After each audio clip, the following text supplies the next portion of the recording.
Good afternoon, everyone, and thank you for joining us. My name is Carolyn Davies, and I'm a Senior Project Officer at the Centre and working predominantly on project work around the space of adolescents who use violence in the home. Before we begin today, I'd just like to start by acknowledging the traditional owners of the land from wherever it is that we are all tuning in from today. We pay respects to elders past, present and emerging, and I'd like to particularly pay respects to any Aboriginal colleagues who join us in the webinar today. So as I said, my name is Carolyn Davies. I'm joined by colleagues Emma Nugent and Mark Ryan. This webinar today is the first of our new series, AVITH in Context. And today we have the pleasure of hearing from family violence lawyer Carmel Lohan and youth practitioner Caitlin Lester, both from Youthlaw. We'll have a couple of housekeeping notes that we will just put into the chat box there. If you do need to get in touch, that's where you can add your comments, or you can throw them into the Q&A chat box as well, which we will be moderating as we go. So without further ado, I will now pass over to Carmel. Thank you. So today, so it's actually Caitlin here. I'm the youth practitioner. So today we're going to be talking about an integrated legal approach to working with young people using and/or experiencing violence, and predominantly coming through the Melbourne Children's Court specifically. So I'm a youth practitioner and social work trained, and I work alongside Carmel. We'd like to acknowledge the traditional owners of the lands which we're on, which is the Wurundjeri people of the Kulin Nation, and we pay our respects to the elders past, present and emerging. And we also pay our respects to any First Nations people joining us today. And we acknowledge this land always was and always will be Aboriginal land. Yeah, thanks everyone for being here today. It's a very humbling experience to have so many of you tune in to listen to a bit of Caitlin and my work, and a big thank you to the Centre of Excellence for extending the invite to Carolyn and Emma and Mark, and for helping us get this all together. Really hope it'll be useful for you all. And like Caitlin said, we both work at Youthlaw. We're part of the family violence programme there, predominantly based at the Melbourne Children's Court. And I just want to acknowledge that that is a really great environment for us to be able to run an integrated practice. It is a progressive court that is focused on positive outcomes for families. In terms of Youthlaw, we are a specialist community legal centre for those under the age of 25. We are statewide. We are mostly lawyers, but we have 2 youth practitioners, so social work trained youth practitioners, plus a great policy officer. And we practice mostly in or across various areas: crime, fines, debt, VOCAT, which is victims of crime, and of course, where Caitlin and I fit in, the family violence programme, which utilises, like we said, the integrated legal practice framework, which we will talk a little bit more about. So that's Carmel's briefly explained sort of the family violence program and our team. So we're sitting in the Melbourne Children's Court, which is a duty lawyer list, which comes through on Wednesdays, which is the family violence matters for young people under 18. The majority of clients that we're picking up are under 18. Oh, sorry, I've already said that. And respondents. So they're labelled as perpetrators of the violence, essentially using violence towards their parents or siblings. And we've also got another part of our team, which is the AVITH pre-court program, which is trying to target getting young people engaged with supports prior to actually going to court. And both of our integrated approaches are focusing on better legal outcomes when they've got additional supports outside of a legal process as well. Yeah, so I guess in terms of family violence, FVIO was a family violence intervention order. It is an order where there is a familial relationship involved. And just, I guess, for a bit of background, there is a 2-part test to satisfy for a family violence order to be granted.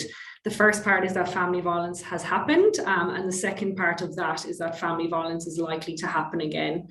I've just popped a few little things here that to draw your attention to. So 10 is the age at which a young person may be a respondent to an application for an order. Thankfully, we don't see too many 10-year-olds.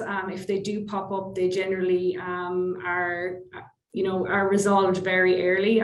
Even, the courts do acknowledge that that is extremely young. We do have a lot of 12, 13, 14-year-olds, however. 14 is the age at which a young person may apply for a family violence order against another person. So in contrast, you can have one against you at 10, but you can't have one to protect you in your own right until you're 14, and only then with leave of the court. There is no requirement that a young person understands the order. So that's actually in contrast to, for example, personal safety orders. And as a lawyer, that can feel quite burdensome at times, because you still want to satisfy yourself that a young person is capable of complying with this order. And the courts are quite receptive to that being put to them, that you believe that the young person may not be able to comply, but there is no legal requirement within the Act for them to understand that. And it is an adult system, and it's untailored to children. So the system applies to children as it does to adult respondents. And that can be quite problematic, in particular in the context of some of the very complex young people that we work with. And we will definitely tell you a little bit more about that. In terms of the court process, and I know that many of you attending are not legal practitioners, so I'll try not to bore you guys too much, but I think it is just important to understand how these come about. So in the first instance, it's initiated, or it originates by what's called an application and summons. And it's within that document that we get what's called the narrative, which describes the violence, it describes the need for the order, and that's then lodged with the court. As part of that, and it's generally Victoria Police applications that we deal with, as part of that, they may say that the circumstances are so urgent that an interim order is needed. And an interim order is basically a temporary order to protect and safeguard the situation until the court has the opportunity to make its decision. They are generally granted what's called ex parte, which means that the young person isn't present and nor is their legal representation. From there, it goes on to the duty lawyer list, which is what we call the first mention. That's generally when Caitlin and I get involved. It's often last minute. It can be the morning of court. So there's a bit of a frantic phone call, trying to get some details, trying to discuss the matter, which we will talk about a bit more in terms of how we do things. But just to note that that is kind of the first day. And it's on that first mention that we'll ask the police, generally the police, but the applicant, what's your position here?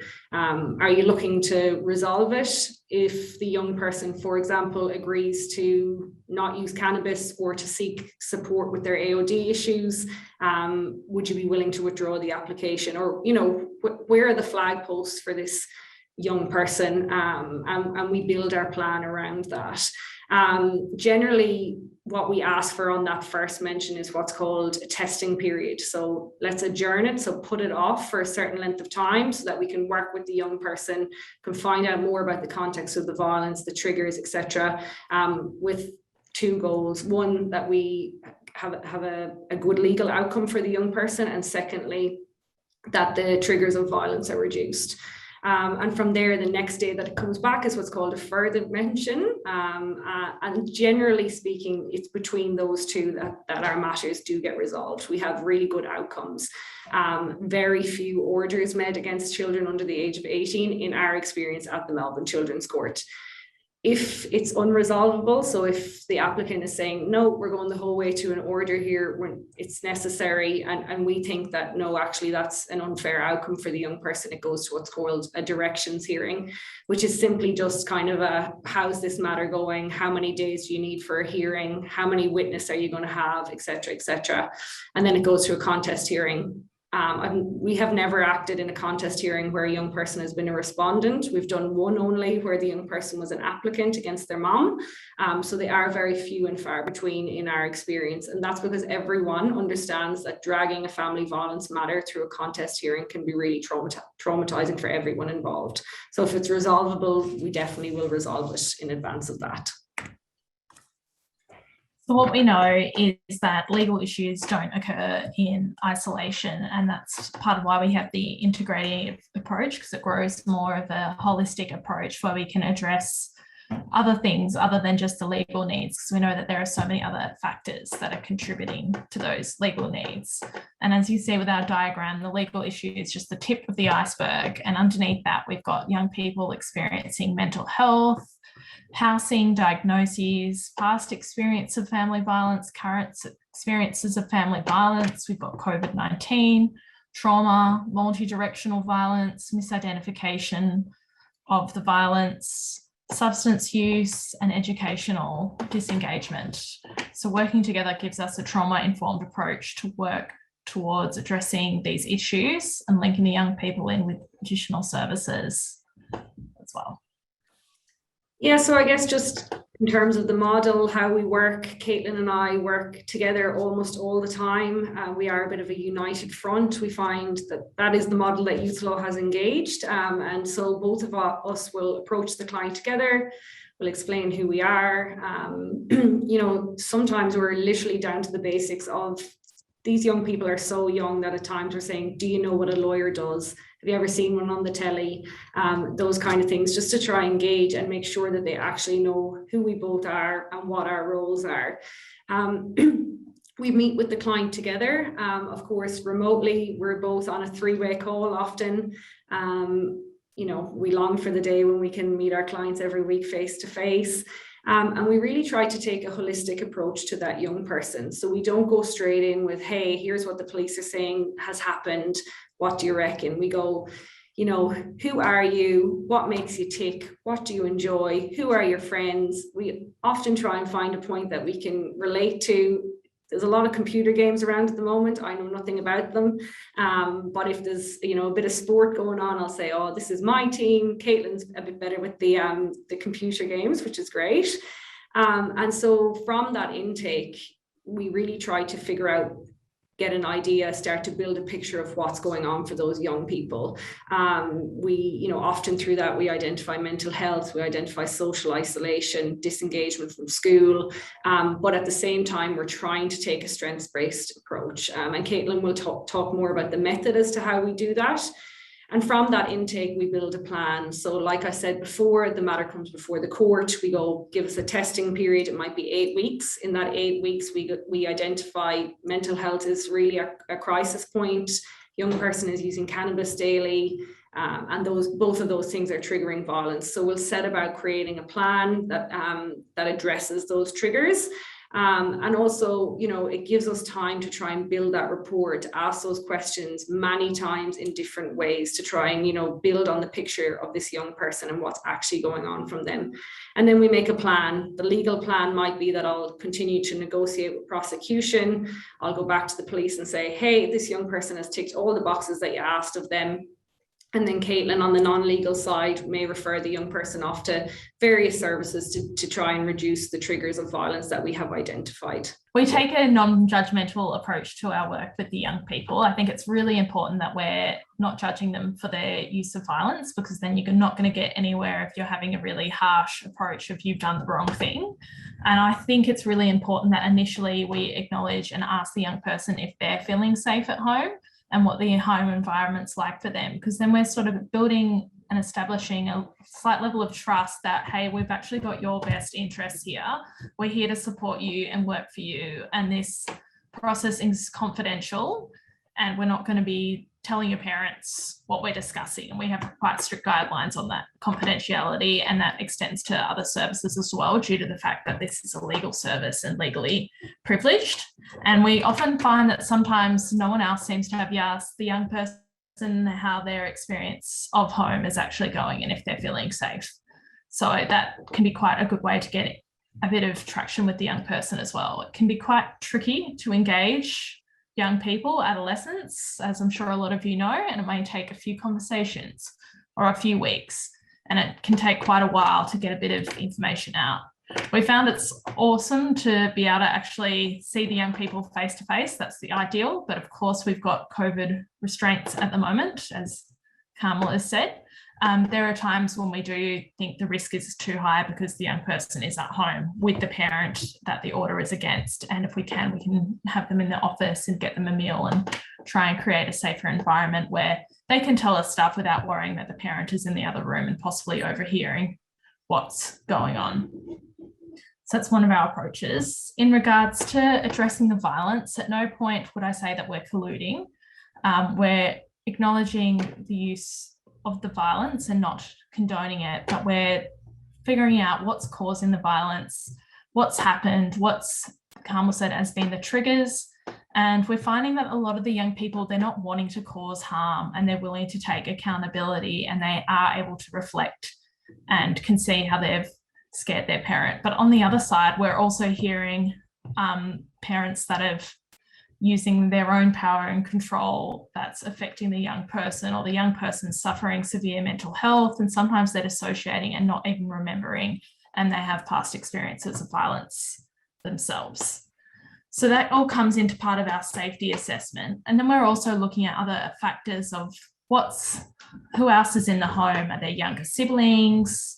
Is there any violence between the younger siblings, or are the younger siblings witnessing that?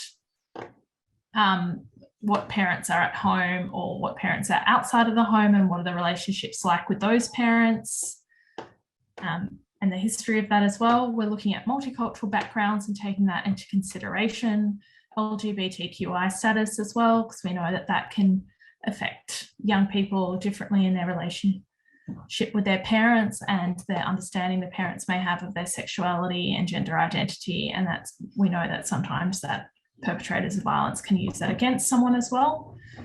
So they're all factors that we're taking in that plan. And as part of that, we're also looking at a safety plan and we're trying to identify if there's somewhere else they can go and stay with a safe adult or a parent for a couple of days if things get too much. Is there someone else they can call? Have they got any current supports or services in place? And if not, then a big part of my job is linking them into those referral points and following up with those referrals. A lot of the ones that we've been using are the Restore program that runs through the court from Jesuit Social Services, and we've had quite good responses with our young people going through that program. There's also the Drummond Street Adolescent Violence Program, and Berry Street has a similar adolescent family violence program as well.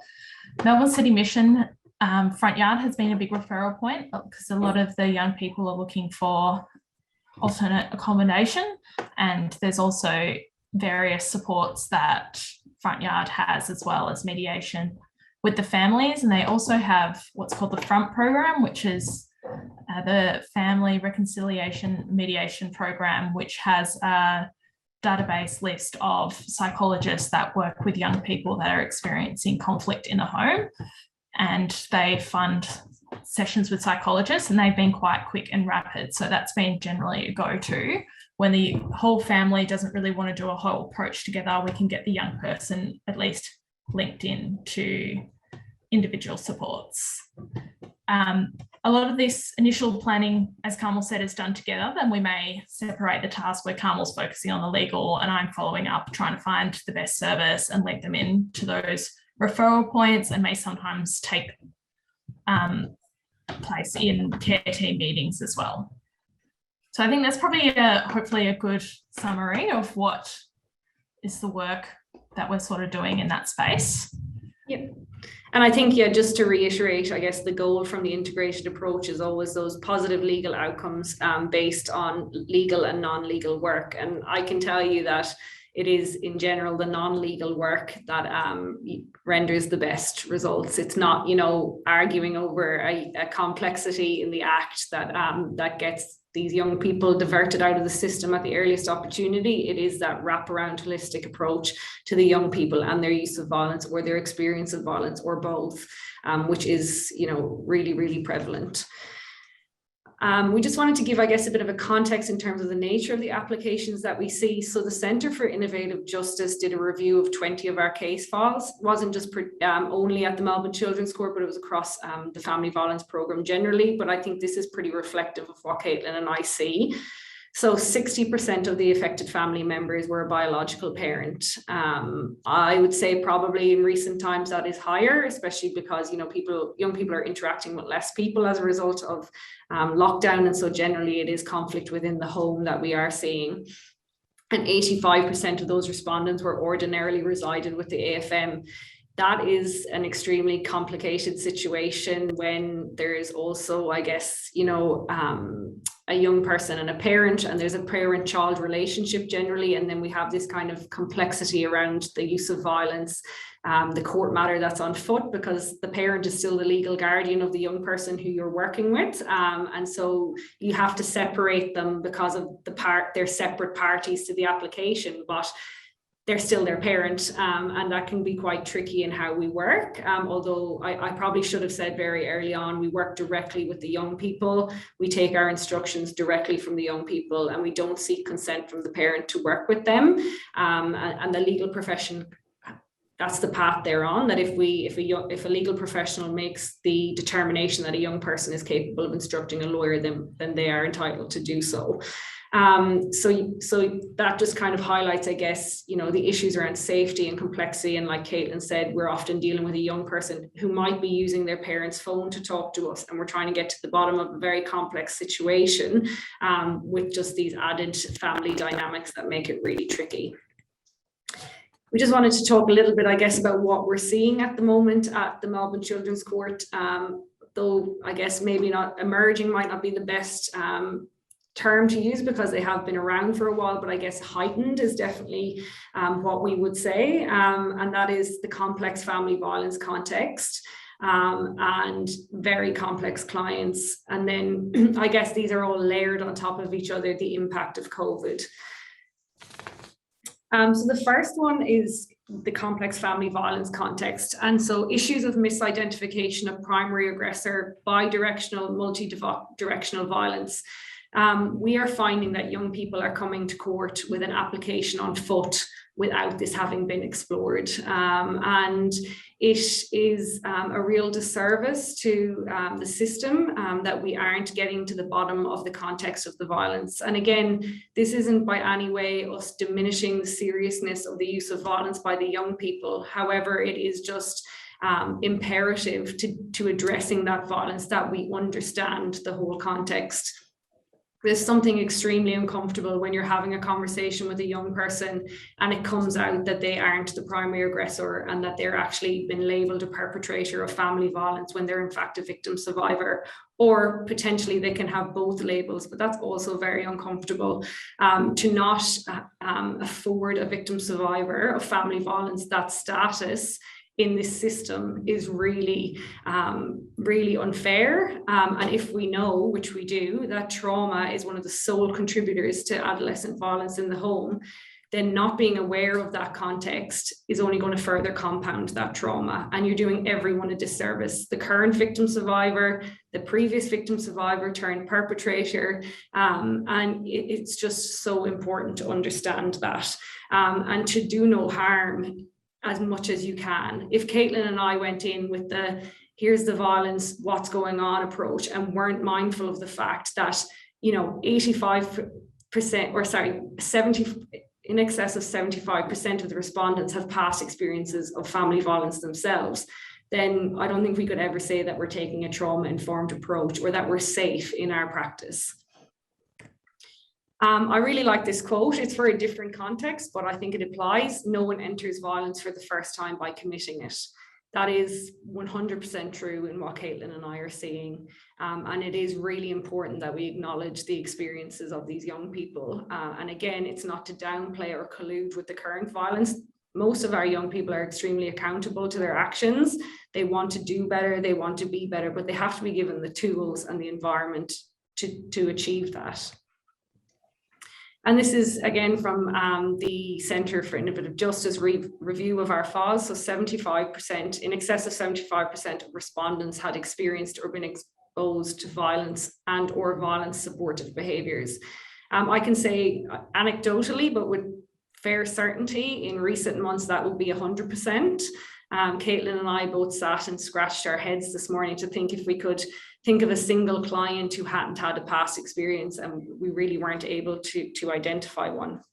So what we're seeing is that a lot of the time at the initial stages when the police are coming out, they're failing to explore the past experiences of violence that the young people have experienced, or ask them those questions about their safety, nor does often being in this sort of situation where they're often arrested or being interviewed by police ever create a safe situation for them. So they've not really given the opportunity to say how they're actually feeling at home.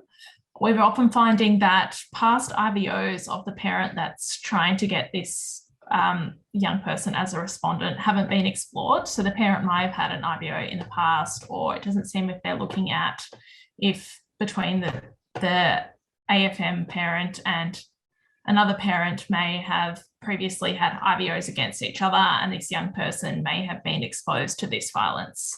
So there seems to be a lot of information missing. And sometimes we've seen young people that have previously been a protected person on an IVO application, but we've had to sort of do the extra groundwork to get that information. There is a bit of a mistrust of young people as narrators of their own experience. They're often labelled as they're the bad kid and the parent knows best. So we see that it's like a failing of the system to recognise that parents can use the system that they know about and have more influence over to perpetuate a use of violence and power and control over the young people and use as a threat. The young people are feeling disempowered and that they can't call the police because they don't trust the police, because they're worried that they're going to get in trouble again. So that takes out a huge element of safety for them when they're completely disempowered and not believed by the system. They've also got fractured parent relationships with their parents when they can't trust their caregivers and ask them questions or come to them. So it's left them feeling quite disempowered, and we're like the only sort of people that are trying to say, look, we believe you and we're advocating for you and putting your voice forward. This quote here is quite good and sort of demonstrates what we're seeing in research. This is the PIPA project, Positive Interventions for Perpetrators of Adolescent Violence in the Home. And this is taken from the key findings. Positive accounts of police intervention were predominantly focused on specialist family violence teams or community-based policing approaches where dedicated officers could spend more time developing rapport with the young people and getting to know the context in which they were living. This was described as rare and unpredictable and depending on individual skill of specific members. And that is what we're seeing. This sort of response is rare. A lot of our clients are coming through with very complex mental health needs and disabilities. I'd say that we couldn't really look back and think of any clients that weren't suffering from mental health at this time. So we've got here an analysis of de-identified data from the Centre for Innovative Justice that did a review of our case files, 20 of which were from our program, the MCC program.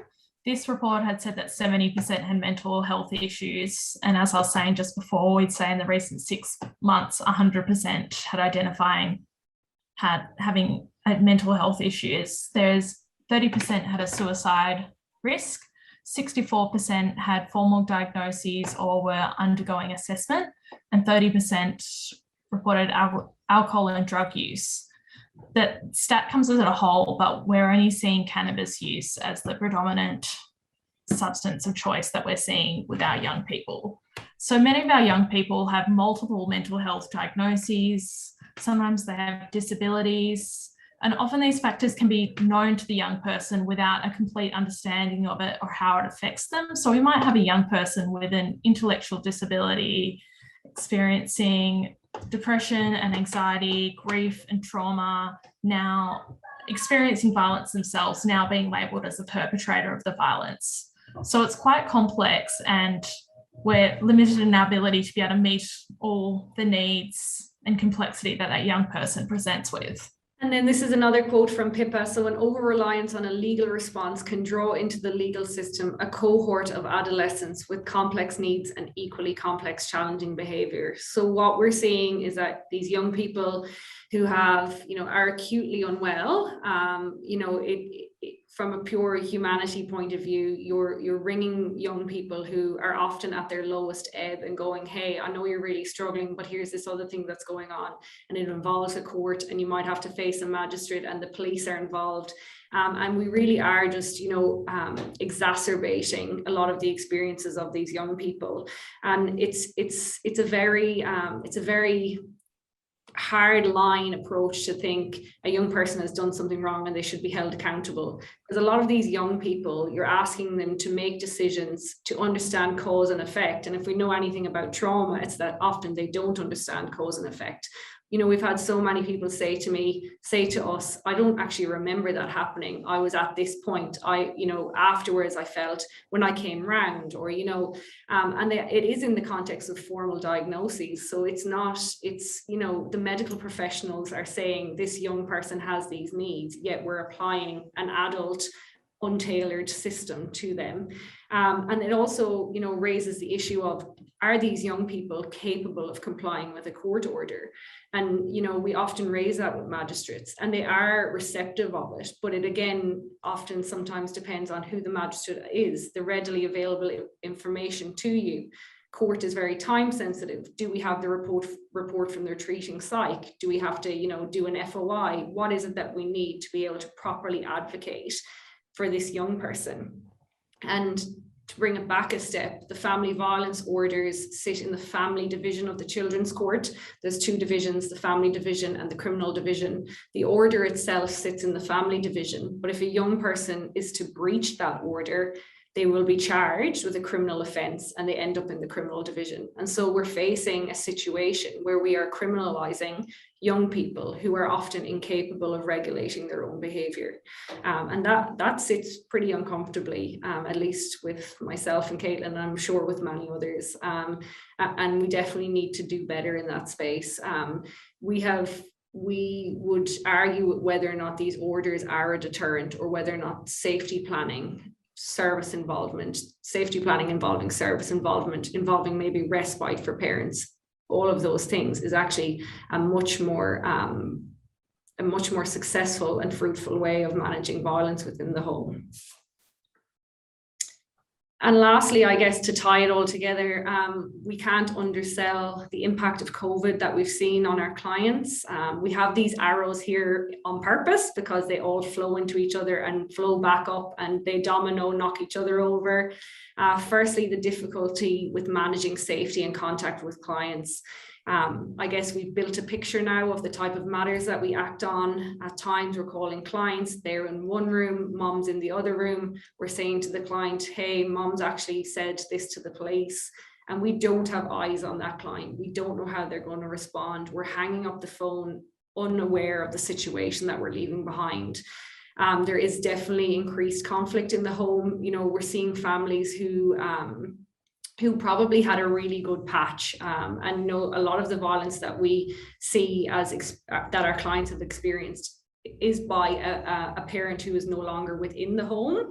But now, the impact of lockdowns, we're seeing, I couldn't count on one hand the amount of significant conflict over things like Wi-Fi, access to the internet, access to gaming, stuff, things that seem so simple and basic will cause such issues when you have very unwell young people in a pressure cooker. Small living environments, not an issue when you live next to 5 beautiful parks, serious issue when you're in lockdown. Limited service capacity. It might be a young person who might have lost contact with their site because they were doing really well and now they're not doing well and we can't get them back in with the service, or the wait lists are huge. And again, that's not quick and it's not time sensitive to what the core process is. The impact of remote learning, if we talk about diagnoses, ADHD, autism spectrum disorder, all of those things, and then you ask a kid to learn remotely. It's a really, really difficult situation. And I know I'm preaching to the converted. I'm sure you all have seen the exact same thing. An absence of regular coping mechanisms, sports, friends, gaming because the Wi-Fi has been cut off, access to Spotify because the Wi-Fi has been cut off to de-escalate. So many things like that have just really rendered a lot of these young people just, essentially hopeless when they talk to us. And we all wish we had a magic wand that said, yep, let's fix the lockdown, but often we're literally stuck in this limbo where the court process continues to tick on, but our ability to help these young people has stagnated. And I'll just hand over to Caitlin, who will bring you through a case study, which hopefully will bring it all together and make a bit of sense now that you've heard the rest of it from us. So Charlie is a 16-year-old male and was referred to Youthlaw's duty lawyer service at Melbourne Children's Court, where he was a respondent to an application by Victoria Police for family violence intervention order. The affected family member was his mum. Charlie was really difficult to contact. He had poor educational attendance. Sometimes we'd be trying to contact workers at school to try and see the young person.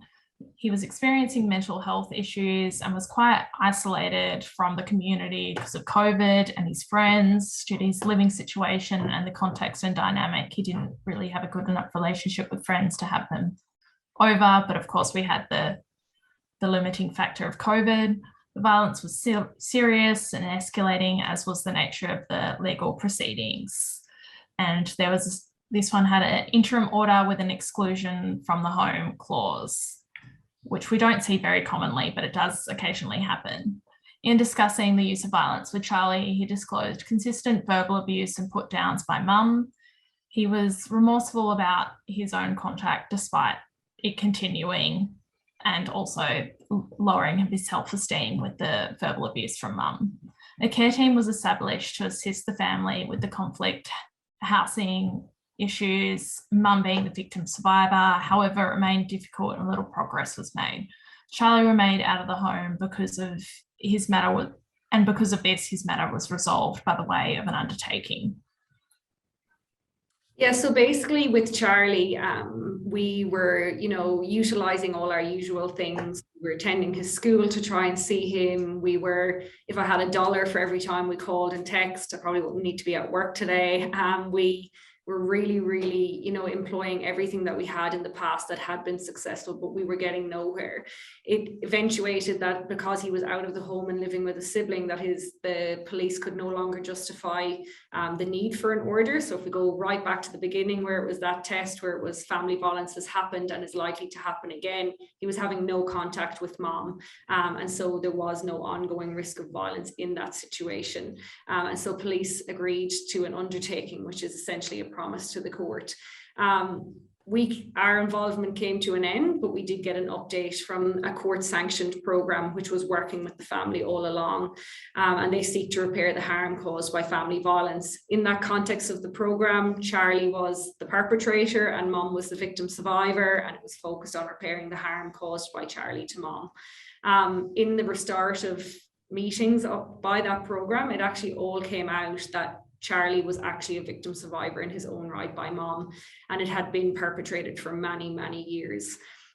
There was some, decoys. Caitlin and I both had doubts about dad, but he was no longer in the home, but we weren't sure. I definitely didn't clock mom. Definitely we understood that there was kind of some, parenting, housing issues. It was very cramped. He didn't have his own space, etc. But we definitely did not get there at all in terms of the context. And in hindsight, it made huge sense why all of the intervention had been stalling and wasn't being successful, because of course Charlie did not feel at all like he was being, like his context was being told and his story was being told. And Caitlin and I have reflected on this massively in recent times. And to say the least, family violence is complex.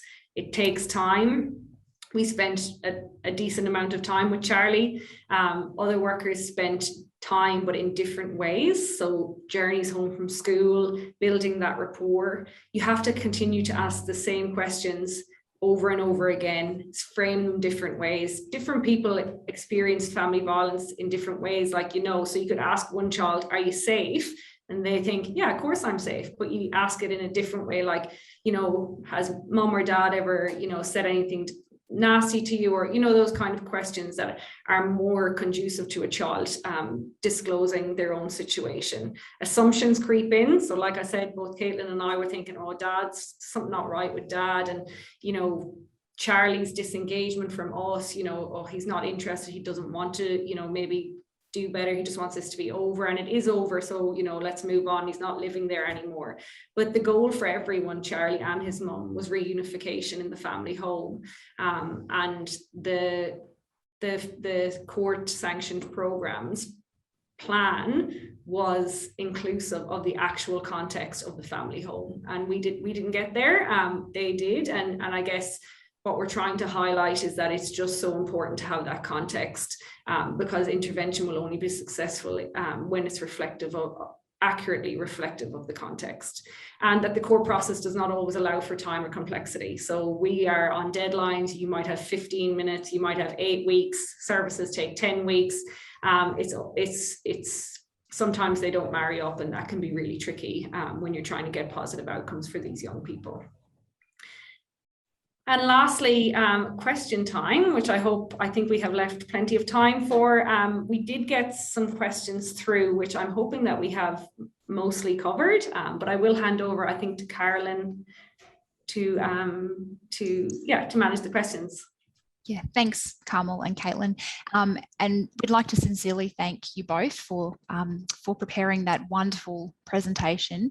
I think I mean, it's been useful for us to hear some of the legal processes demystified a little bit, but I think it really goes to show how incredibly complex and nuanced these cases are, and as you've mentioned, only further complicated by operating within COVID lockdown scenarios as well.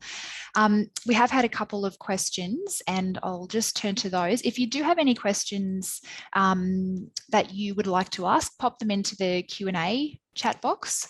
One question that well, first of all, there's a couple of questions just relating to Youthlaw's service areas. So I think a couple of people probably thinking that you guys are doing some really fantastic work in your integrated approach to working with young people and families, but are they able to get in touch with you, or who are you able to work with exactly?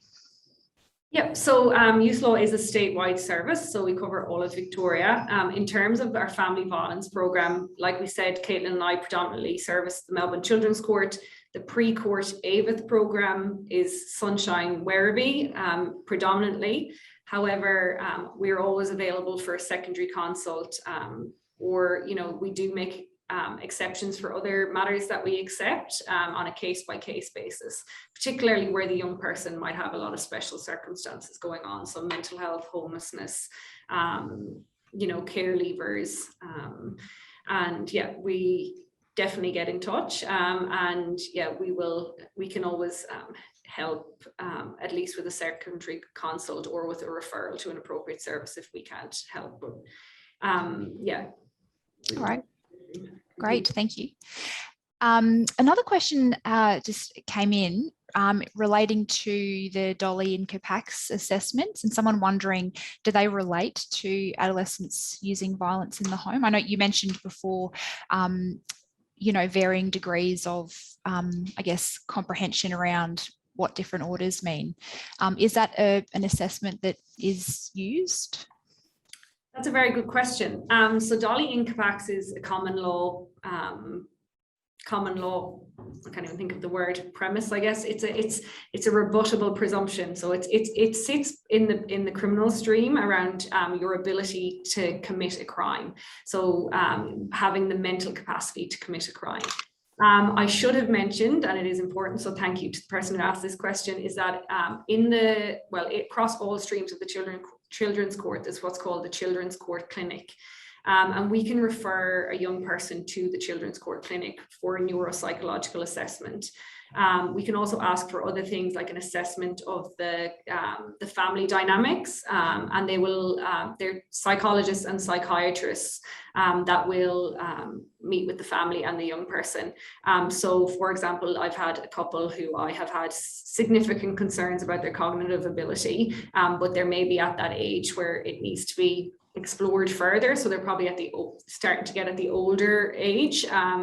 The younger age magistrates are often quite receptive to hearing actually they're too young, or, you know, and taking kind of, I guess, submissions on that point, maybe less solidified with someone like a psychiatrist or psychologist. I'll just flag that the downside of that is that, much like COVID, there is an extensive wait with the Children's Court Clinic. So it's about 12 weeks at the moment. So you are weighing that up with prolonging a young person's legal matter for 12 weeks to have this assessment. But where, you know, a young person might be popping up a couple of times, or you're really having those conversations and going, this young person doesn't get it, we do have that avenue open to us. So not necessarily Dolly and Capax, but similar. Mm-hmm. Okay, thank you. Another question, I mean, you've already gone quite a ways to exploring the different layers of complexity. Someone's just asked if you can speak to the family violence impacts on young people from culturally and linguistically diverse communities, or Indigenous communities. Perhaps, I mean, do you have many cases where you have, you know, sort of additional, perhaps linguistic, I guess, barriers or different cultural aspects to violence? We have had Indigenous clients, and we generally will kind of seek a secondary consult for that young person. We are also, I guess, mindful of disclosing to the young person the names and the organisation that we might contact, because there is quite a lot of sensitivities around that. And we would be mindful of, I guess, informing the young Indigenous person as to who we might speak to, because there is a lot of complexities around that as to who they want to know, quite sensitive information about them. But of course, generally, like, Indigenous young people will go to Victorian Aboriginal Legal Service as the culturally competent service for Indigenous young people. In terms of multicultural clients, we definitely have had a few where there has been a very heavy cultural context to the violence. And in those circumstances, again, we would seek a secondary consult from an appropriate cultural service. So, for example, we've had a couple of Indian subcontinent clients, and we would seek support from Indian Care. We have sought support from Indian Care. Linguistically, we haven't had too many issues from the young people themselves, but often the parents will have extra needs, and that also can be quite tricky sometimes, because although we can't interfere in it, sometimes it can seem like the parents might have a misunderstanding or not a full understanding of the system and the context that they're placing that young person in by pursuing the order or by contacting police. So that it is quite complex in those ways. Yeah, so I think, sorry, we didn't get a chance to look at everyone's questions there, but certainly if you do have anything that you would like us to follow up, you can get in touch, and we will be making a copy of the webinar available. We'll send a link out to the email addresses of attendees, and I'll have a check whether we are able to include the PowerPoint slides as well. Just wanted to say thank you again to Caitlin and Carmel from Youthlaw for today's presentation. It's an incredibly complex topic. It's actually a big task trying to fit all of this information into a brief 1 hour webinar. So thank you so much for joining us today. Webinar, the 5th of November. And that conversation will be with Elena Campbell. We'll be looking to send out invitations to email addresses. And the final point I just wanted to make was quick evaluation surveys. Emma's put a link into the chat box. If you could fill that out, that would be much appreciated. So thank you very much to all of our attendees today, and please keep an eye out for other activities that the Centre is hosting in this space. Thanks very much, everyone.